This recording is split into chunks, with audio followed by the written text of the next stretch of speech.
Alright, what is up, everybody? We are back with another edition of Everyday Foops.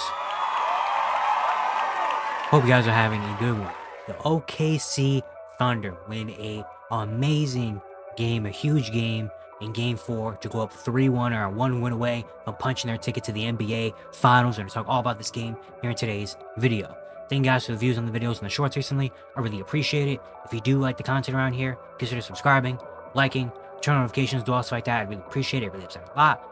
I'm on the road to 1,000 subscribers, and closer and closer as the days go on. So support on the channel. Be very much appreciated. Links to our Twitter and all that stuff down in the description below. And yeah, don't waste any more of your time. Let's get right into it. So OKC ends up winning Game 4.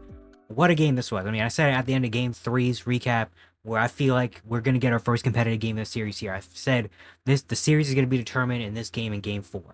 It's going to tell us everything we need to know. And boy, was it a game, an amazing game.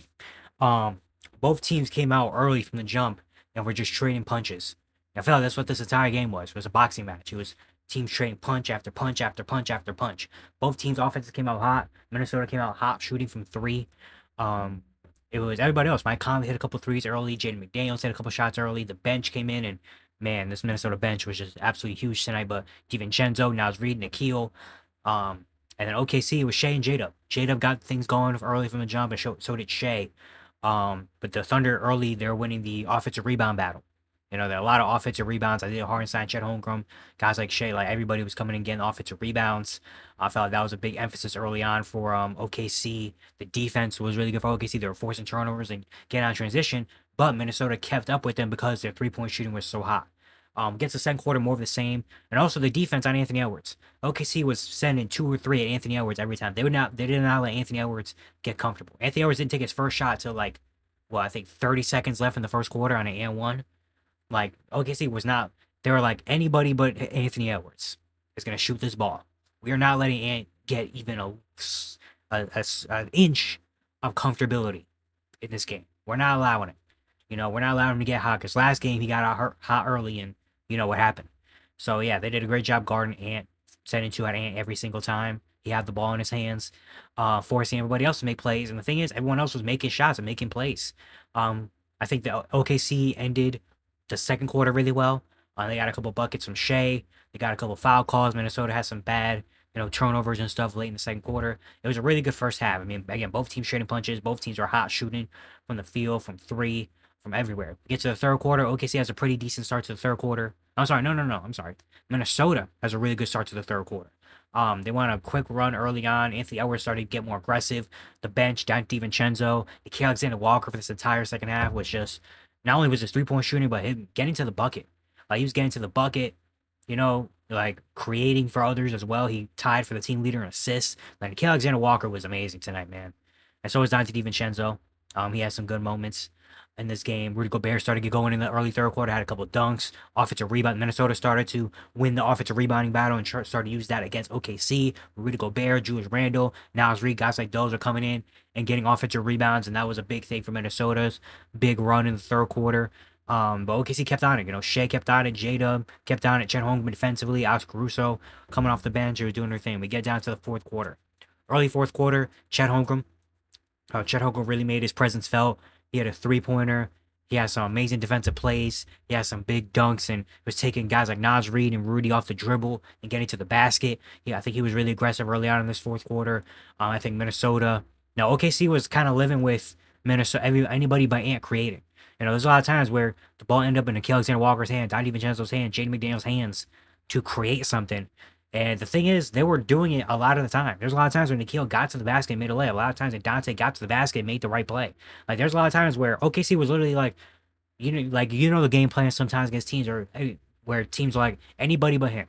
And if they do, we'll live with it. And the thing is, Minnesota did. Jaden McDaniels was hitting shots. Dante DiVincenzo was hitting shots. Nikhil Alexander-Walker was hitting shots. Those guys kept him in the game.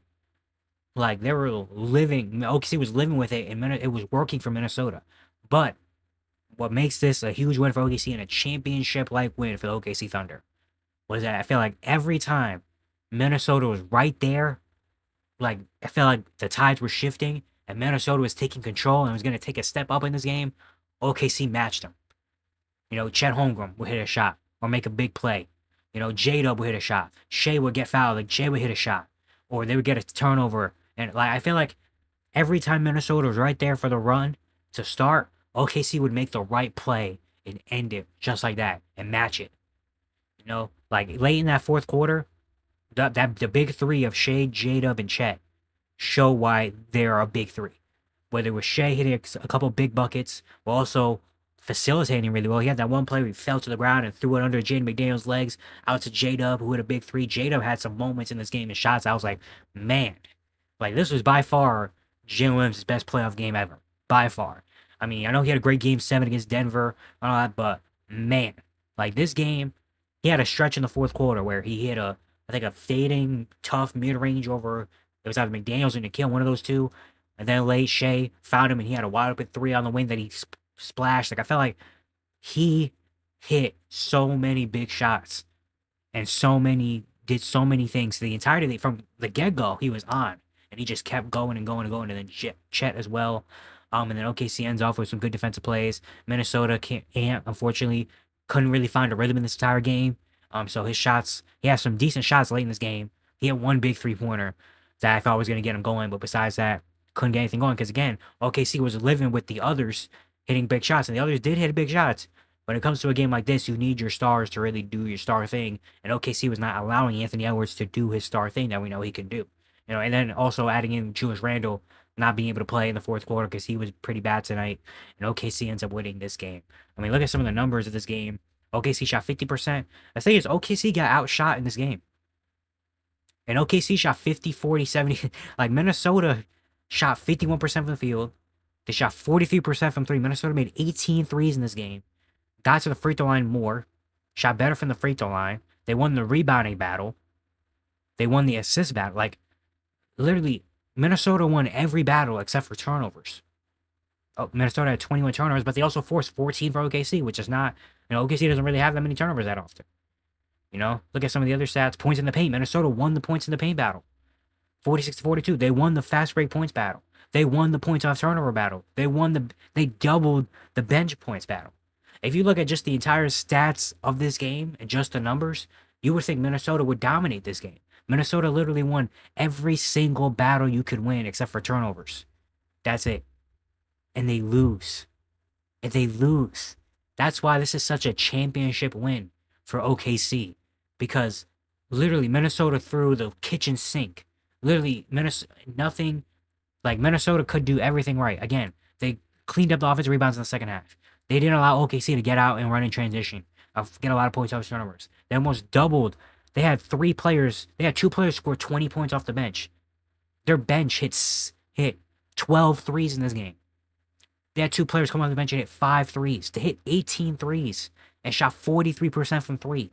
They got to the free throw line more. They shot better from the field. They had 22 from McDaniels. Like, Rudy Gobert made a little impact. Like, Rudy Gobert could actually play in the fourth quarter of this game because his defense was much needed.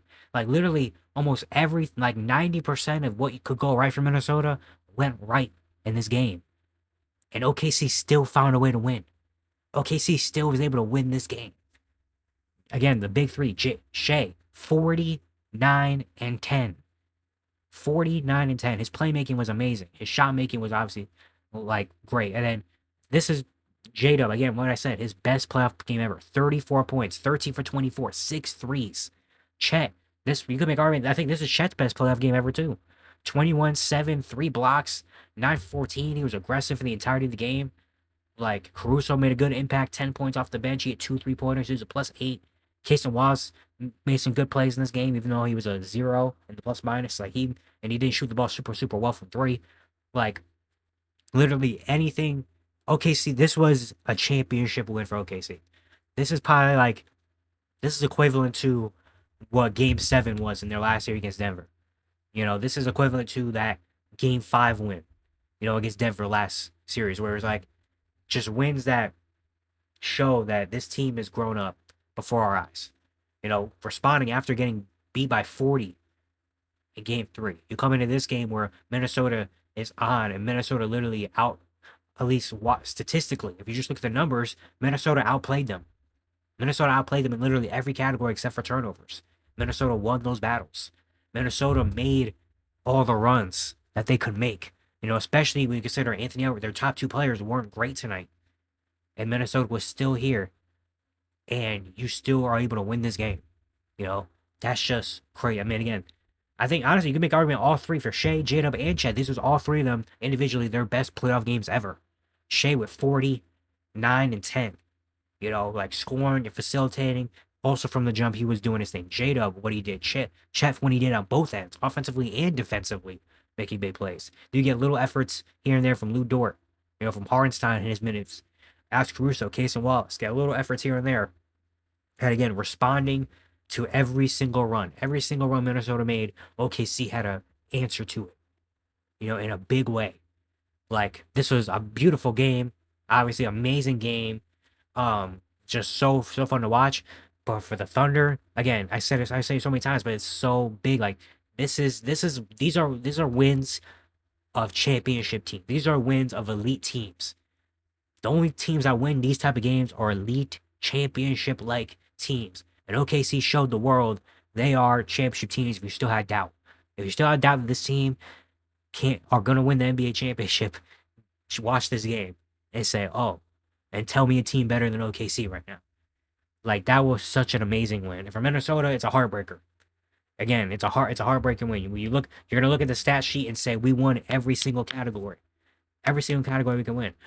Nikhil, I don't think we're getting a Nikhil game like that. I don't think we're getting a Donnie DiVincenzo game like that ever again in this series. I don't think we're going to shoot the ball this great again in this series. I don't think Rudy Gobert is going to maybe be as impactful as he was again in this series. We're not going to win the points off turnovers and the fast break point battle again in this series. This was the game we wanted. This is the game that you need. Like, this honestly, Minnesota showed, I feel like, more in this game than what they did in Game 3. Like, I think this game, it's insane to say, I feel like I'm more impressed with Minnesota in this game than I was impressed with them in Game 3, and they lost this game. Like, I was really impressed with Minnesota. Like, I was like, dang, Minnesota's really in here, man. Like, look, Nikhil Alexander-Walker was awesome. Like, I made a tweet, like, where would Minnesota be without Nikhil? He was amazing. Don DiVincenzo, 5 threes. This is the most threes I've seen him make maybe ever in a Timberwolves jersey.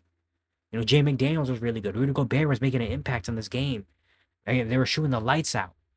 They started to rebound the ball better. They didn't allow OKC to run them out the gym in terms of, turning the ball over and getting down in transition. They were getting back in transition. They were putting pressure on OKC in every sense that you could. And they just couldn't come up with the W, man. They really couldn't. And you have to factor in, obviously, Anthony Edwards, 5 for 13. Not a great game for Anthony Edwards, but again, I think also you have to factor in OKC was sending 3 bodies at him every single time he touched the ball. And couldn't get a sliver of, openness in this entire game. Julius Randle, 1 for 7. He's got to be better. Julius Randle, if you could point to something that went wrong, it was Julius Randle. 1 for 7, 0 for 3 from 3, -2, had the same amount of turnovers as points. Couldn't play in the fourth quarter again in this series. Second game of this series where he just didn't show up.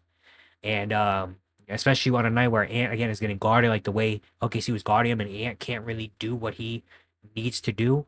Julius Randle has to play like an all-star in this game. If Julius Randle plays like he did in Game 1 in this game, Minnesota probably wins this game. Minnesota probably wins this one if Julius Randle shows up. I honestly believe that. The way they were playing, if Julius Randle has 20 in this game, Minnesota probably wins. And we're in a 2-2 series right now, going back to OKC. But Julius Randle couldn't show up in this one, which is really, really unfortunate because they really needed it, man. And just it's insane. I'm looking this stat sheet is insane. Where I'm looking at these numbers, I'm like, bro, how does OKC win this game? But then you look at the big three, Shea, J-Dub, and Chet, man. Like that. This is the best. I think I said it. I don't know if it was Game 1 or Game 2 of this series. I think it was. I'm like 90% sure it was this series. I don't remember exactly which game it was. It was either Game 1 or Game 2 of this series where I said, this is the best game I've seen the big three play ever. This might be the best game I've seen the big three play together as a team. This topped that. This is the best game that the big three of Shea, Jalen, and Chet have played together in their careers. This is the best game they've ever played together. I mean, they all three just made huge impacts from jump ball to when the clock hit zero. Those three were just on it. From offensively, defensively, timely shots, the right play being made, giving a team a spark, like everything they could possibly do to impact the game, they did it.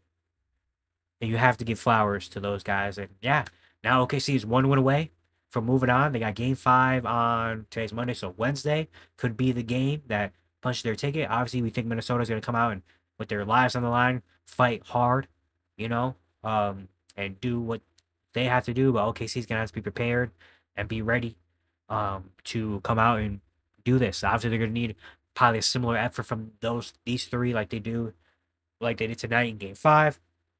Minnesota needs Julius Randle to show up because I don't know. Again, I don't think Minnesota's going to get a better game from their role players in this. I mean, Dante DiVincenzo and Nikhil Alexander-Walker combined for 10 threes. And they were 2 of the 3 leading scorers for Minnesota today.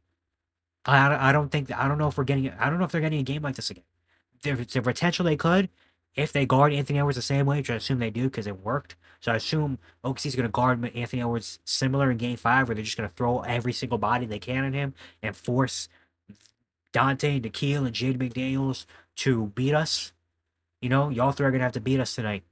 So maybe they have a shot, but I don't know if they're going to be as impactful in that game as they were in this game, man. Just an awesome game. Amazing performance on both sides. OKC comes out with the win. And now we just got to wait for game 5 to see, if OKC is going to make it to the finals, or can Minnesota fight back and we have another game back in Minneapolis. But yeah, it's going to be today. I hope you guys enjoyed. Once again, if you do like the content around here, consider subscribing, liking, turn notifications, also like that. I'd really appreciate it. It really helps out a lot. Once again, we're on the road to 1,000 subscribers. So support on our channel would be very much appreciated. And yeah, I'll see you guys tomorrow.